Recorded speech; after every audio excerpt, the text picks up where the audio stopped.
Do you ever feel like your child's entire future is resting squarely on your shoulders?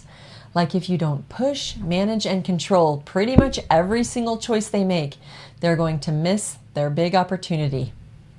Welcome to the Parenting Heroes Path. I'm Amy, and this is Kent.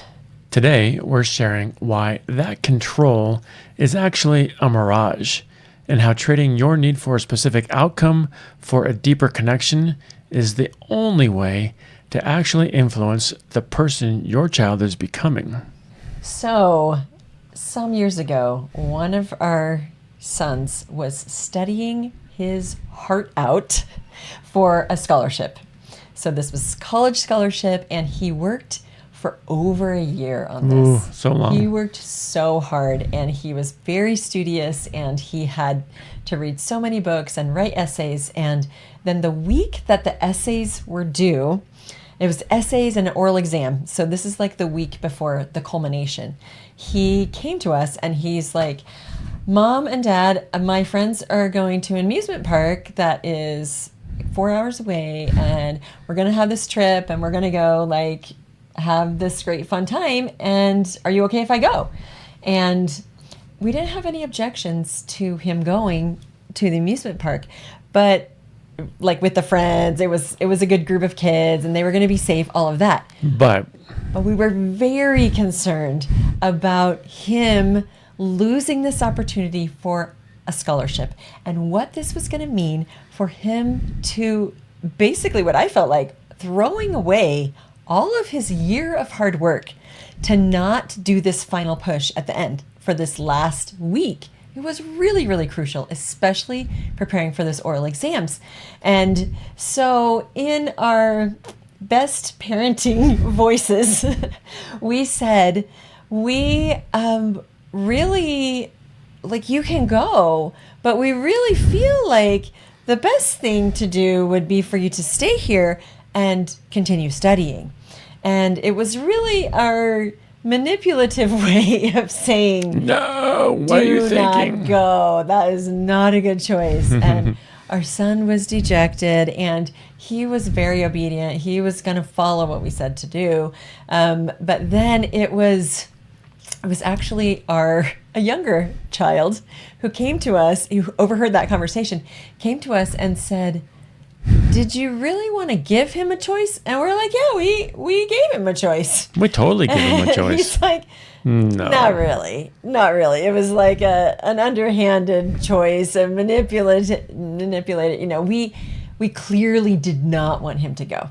And in that, when we look back on this, it's like we were putting the opportunity that we saw as so good, we were putting it above our relationship with him. Yeah. And so we, after that younger child came to us, we realized he was right. And the younger child was right. And so we went back to the older child and we said, we're sorry, and we trust you, and you totally can go. Go for it. We give our permission, and we love you, and have a great time. He went, much to our chagrin. I think we were like, he'll choose to not go. He went. He went. But you know what? We look back now, it's like that scholarship opportunity was not nearly as important as our relationship. And I think about that often. So if you're stuck in that constant state of panic, trying to control every single outcome, even when it seems like this very good opportunity that they are giving up. And it's for the best of intentions that we're doing it. We want to make sure that they're going to be okay, that they will make the best choices. We want you to hang with us, and we're going to walk with you through this core framework that finally made parenting our teens doable again. And it's how we move from this place of fear into a place of real influence and real relationship, and how you can stop raising robots and start raising kids who actually want to own their own lives. We have to stop trying to force specific outcomes through behavior modification. When we rely on rewards and punishments to get what we want, we eventually end up with robots that rebel, teenagers who get really good at hiding their lives from us. And the way out is realizing that while we can't control the outcome, we can gain massive influence by focusing on the relationship first. So let's go through the steps. Let's go through the steps. So the first thing that we want to do is to work on our own heart. The biggest hurdle isn't our child's behavior, it's our own fear. It's our own fear. And so we need to spend the majority of our time right here working on our hearts, making sure that we're not trying to fix them. When we get in this place of, I have to fix my child, or the world's going to fall apart, or if I don't intervene, then he will fail. If I don't do X, then this horrible Y. Yeah. And when we can just be still and settle into that space of, it's going to be okay, then my heart's whole, and now we can have that deeper, better connection where that's what's most important. Yeah. Super good. It's when we're in the middle of it, it is hard. So the second thing we want to do, and this one, you are going to hear us talk about this principle over and over again. It might be the step that is the answer to almost every one of these things that we face. It is build connection. That connection is so important. And sometimes, like in this case with our son, it could have meant that we had a discussion with him. We could have talked about, what he was planning, how his studies were going, have a discussion instead of like our immediate reaction. Well, the immediate reaction was like, no, don't go. That's a terrible choice. But we kind of softened it by being like, well, sure, you can go if you think that would be wise. Yep. But we weren't really looking at the connection. We weren't looking at thinking about what mattered to him. And that's really what connection is about. It's thinking about the relationship. And a lot of times that starts with belief in them. And that was that trust where we finally got to that place where we trusted him.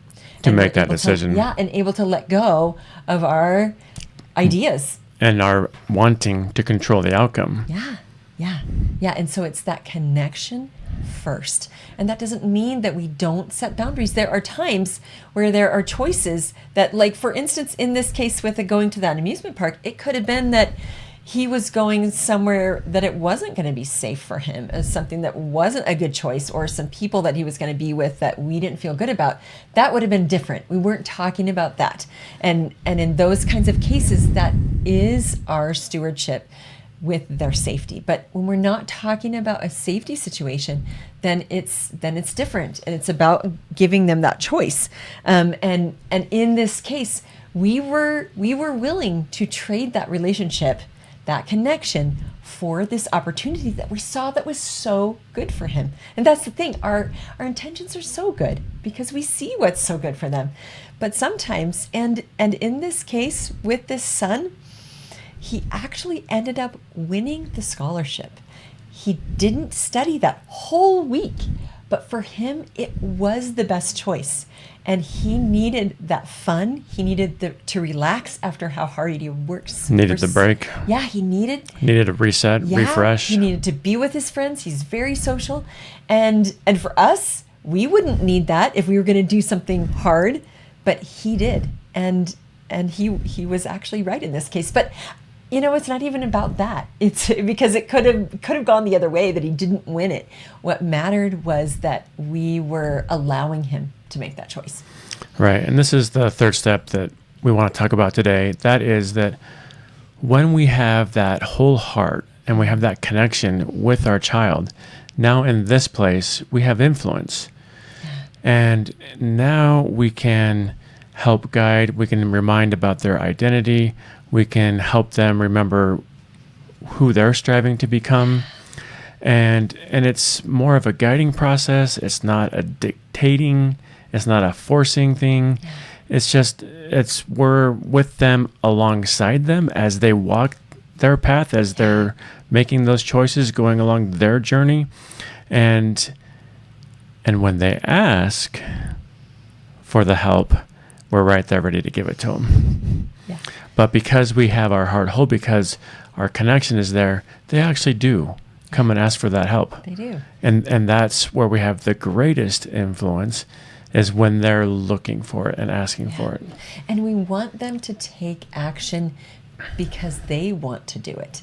And we want them to make these great choices because they want to do it, not because we're coercing them or pressuring them. Trying to manipulate the outcome again. Yeah. Even when it feels like that outcome is such a better choice. And for me, it really helps to remember that part of helping them to grow and learn at this stage of their life is to remember that these experiences are teaching and learning experiences. And when they get to make that choice themselves, they get to learn whether it turns out good or it turns out bad or turns out so-so.